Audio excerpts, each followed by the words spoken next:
शेख साहब पर तशद्दुद किया गया। शेख साहब कैसे इंटरव्यू से पहले जो है वो एंकर के तरले और मिन्नतें करते रहे कि उनका भरम रख लीजिए, और उसके बाद जो है वो कितने खुश थे और किस तरह उन्होंने शुक्रिया अदा किया एंकर का कि उनका भरम रख लिया गया है। और इसके अलावा वो जो है इमरान खान के मुतल्लिक क्या कहते रहे ऑफ द रिकॉर्ड, यानी कैमरे के बिहाइंड उनकी क्या गुफ्तगू हुई जो 2 घंटे पहले वहाँ मौजूद थे और बाद में जो एंकर उनके साथ मौजूद रहा। ये तमाम बातें हक़ाइक़ के साथ।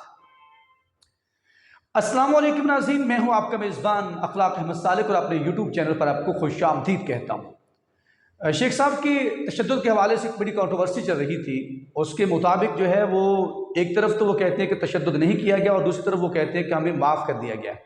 इस तमाम बात की तफसील में जाने से पहले आपको एक रिक्वेस्ट करनी है, वो ये कि अगर आपने हमारा चैनल सब्सक्राइब नहीं किया तो सब्सक्राइब कर लीजिएगा और बेल आइकन को भी दबा लीजिएगा ताकि हमारी आने वाली हर वीडियो आप तक जो है वो बर वक्त पहुँच सके। शेख साहब का इंटरव्यू तो आपने सभी ने सुना होगा जो उनका ऑन एयर हुआ, और उसके अंदर उन्होंने क्या कहा और उन्होंने क्या चीज़ें, बड़ा डबल गेम मैंने पहले कहा था वो खेलते हैं दोनों तरफ विकेट के। लेकिन कुछ ऐसी हक़ाइक़ हम आपके सामने यहाँ पर रखने जा रहे हैं कि जिससे शेख साहब ने जो है किस तरह से जो है वो अपना भरम रखा और अपनी सियासत बचाई है।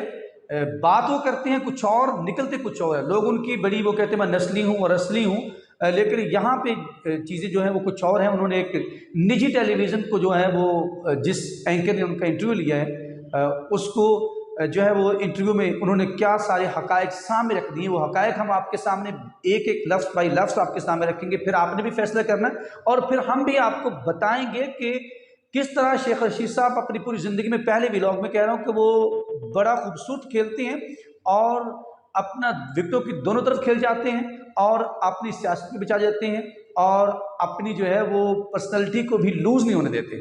मैंने आपको पहले उसका रिकॉर्ड बताया था, आज भी बताता हूँ कि क्या उसी तरह खेल रहे हैं। तमाम ज़िंदगी इसी तरह है, जिसे कहते हैं कि बढ़के कुछ और हैं और जो अमली तौर पर हैं वो कुछ और हैं।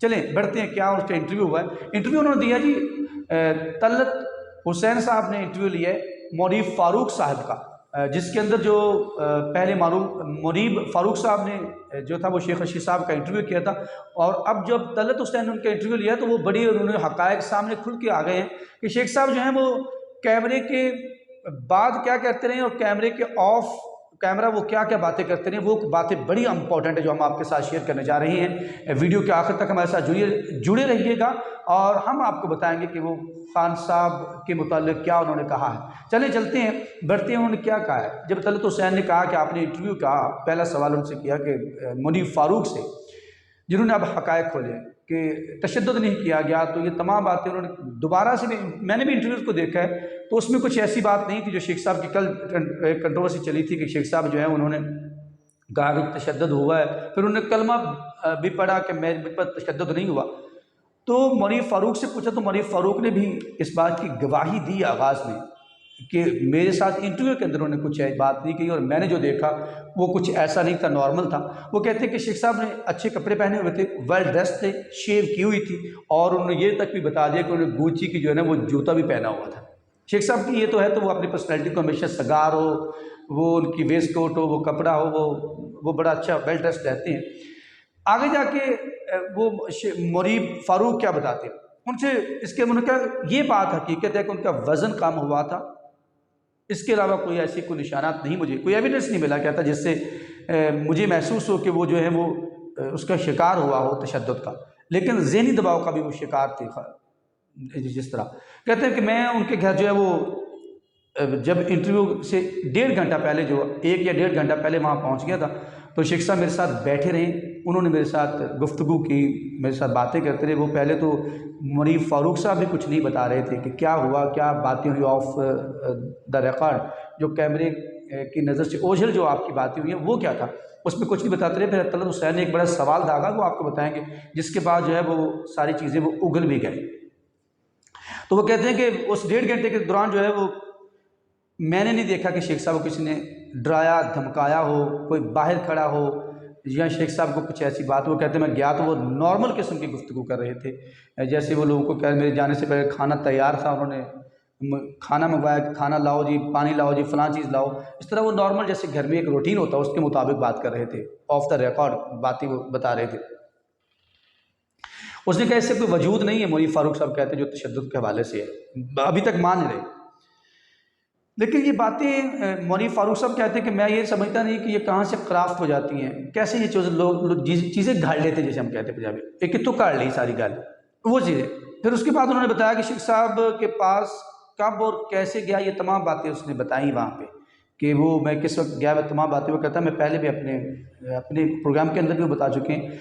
और नॉर्मल थे वो, कहता कोई ख़ास बात नहीं थी। शेख साहब ने काफ़ी, लेकिन एक बात वो कहते हैं कि शेख साहब जो थे उन्होंने काफ़ी सारे सफ़े जो थे ना, मेरे जाने से पहले एक कलम थामा हुआ था और काफ़ी सारे कागज़ थे जो उन्होंने काले किए हुए थे। काले से मुराद तो उस पर लिख के वो तमाम चीज़ें वो कह रहे थे कैसे कैसे करना है। मैंने कहा शेख साहब बड़ा फ़न जानते हैं, ज़ेर सियासतदान नहीं है, बड़ा फ़न भी जानते हैं कि मैंने किसको कैसे चकमा देना है। वो चकमा देंगे मुझे लगता है मौलवी फ़ारूक साहब को, लेकर ऑफ द रिकॉर्ड जो बातें की वो बड़ी इंपॉर्टेंट है। वो अब बात पे चलते हैं कि वो बात क्या थी। वो कहते हैं एक बात जो थी वो बार बार कर रहे थे। वो बात क्या थी? जब मैंने आगाज़ में कहा कि वो बड़ी मिन्नतें तरले कर रहे थे, वो मिन्नतें तरले बार बार एक बात पे जोर दिए जाते शेख साहब। वो बात कौन सी? वो कहते थे खुदारा मेरा भरम रख लेना, मेरी सियासत ना कहीं डूब जाए, मैं बली का बकरा ना बन जाऊँ, मेरी सियासत बली का बकरा ना बन जाए।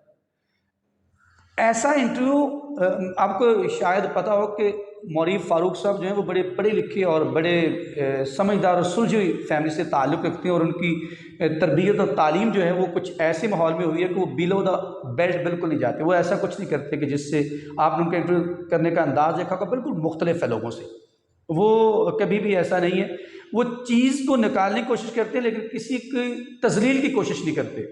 जिस तरह हमारे आम सहाफ़त के अंदर ये एक बड़ा बाकायदा इसको बड़ा माना भी जाता है और इसके ऊपर लोग अपनी रेटिंग भी लेते हैं कि किसी की तज़लील करके, किसी के बिलो द बेल्ट जाके आप ऐसे सवालात करते हैं। तो वो कहते हैं कि मुझे वो बार बार यही बात कहते रहे। इस मौके पर वो कहते हैं शेख वो शेख राशिद शफीक जो हैं वो भी मौजूद थे घर पर, उन्हीं के घर पे शायद वो इंटरव्यू हुआ है सारा। उन्होंने कहता कि उन्होंने ये लफ्ज़ भी कह दिया कि मुझे जलील ना कहिएगा, मुझे ऐसे ना घसीटिएगा। इस तरह की मिन्नतें तरले जो करने का मकसद क्या था?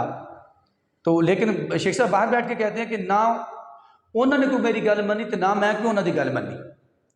लेकिन इसका मतलब ये है कि सवालात कुछ और भी किए जा सकते थे। सहाफ़ी तलत हुसैन साहब खुद भी कहते हैं कि मैंने अब वो जो इंटरव्यू होता तो मैं और बड़े सवालात करता, मुनीब आपने वो सवालात नहीं किए। अच्छा, तलत ने एक सवाल किया, उन्होंने कहा कि इंटरव्यू के अंदर तो इसने बातें की हैं, माहौल के अंदर ऐसी अलहदा बात की उन्होंने कि मुझे जलील ना कीजिए, मुझे ख़वार ना कहें, मेरे लिए भरम रख लें, मेरे लिए आसानी रखें, ये तमाम बातें की हैं। लेकिन ये बातें सारी मैंने देखा है इंटरव्यू के अंदर नहीं थी। उन्होंने कहा मुनीब ने कि ये तमाम बातें वो मुझे ऑफ द रिकॉर्ड यानी कैमरे से आँख के से ओझल इंटरव्यू होने से पहले ये मुझे कहते रहे। तो उसके बाद जो इमरान खान ने किया वो कहते हैं कि मैं ये बातें भी उन्होंने इमरान खान के मुताल्लिक़ कह दी कि जो इमरान खान ने किया है वो इमरान खान की अपनी चॉइसेस थी, उसकी अपनी उनकी ख्यालात हो सकती हैं, मेरी कौन सी कोई बात मानता था।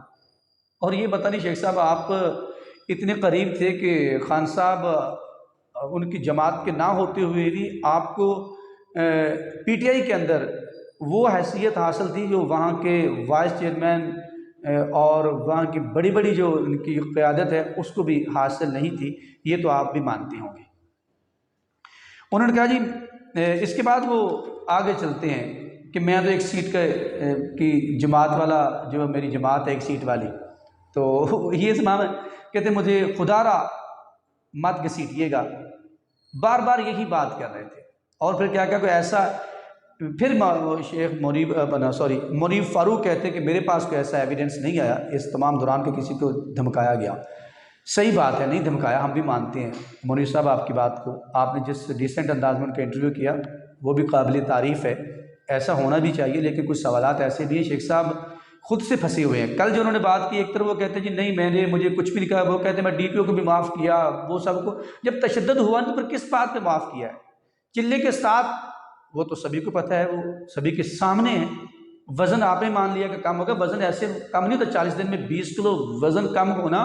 यहाँ पे लोग एक्सरसाइज कर कर के और फिर डाइटिंग कर कर के बढ़ जाते हैं, तो उनका 40 दिन के अंदर 4 किलो वेट कम करना भी उनके लिए अज़ाब बन जाता है। लेकिन शेख साहब जो आपका उन्होंने ज़हनी टॉर्चर करके आपको जो 20 किलो वज़न ऐसे तो कम नहीं हुआ ना। तो मौलवी साहब आप भी मान लीजिए, लेकिन आप ऐसा कहना नहीं चाह रहे थे। शेख साहब ने कहा कि मैं बाद में उसके बाद क्या कहते हैं, अब इंटरव्यू हो गया तो पहले दिन एक सवाल किया, आपने उनका भरम रखा? उन्होंने कहा जी मैंने उनका भरम रखा, उन्होंने मेरा बहुत शुक्रिया अदा किया। मौलवी कहते हैं, फिर वो कहते हैं बहुत आपका शुक्रिया, मेरा हाथ पकड़ा और कहा ज़िंदगी भर का आपने मुझ पर एहसान किया, मैं हमेशा याद रखूँगा। तो कहते हैं उसके बाद भी मुझे 2-3 दिन बाद कॉल आती रही और मुझे कहते रहे कि आपने बड़ा अच्छा किया मेरा, कि आपने जो मेरा भरम रखा और उसके बाद इंटरव्यू किया है तो वो मेन स्ट्रीम मीडिया पर, सोशल मीडिया पर, लाइव स्ट्रीमिंग पे बहुत उसकी रेटिंग आई है, आधे पाकिस्तान ने देखा है, रिकॉर्ड तोड़ दिए सारे, लेकिन आपने मेरा भरम रख लिया। तो कहते मुझे मैसेज भी आया जब कल उनका चल रहा था ये सारी बात कि वो कहते हैं खुदारा मैंने कुछ ऐसा नहीं किया। कहता मैं मैसेज भी पढ़ ही रहा था कि शेख साहब ने कहा कि मैंने ऐसा कुछ नहीं कहा, रिपोर्टर्स ने अपनी बात जो है वो खुद से सारी बना रही है।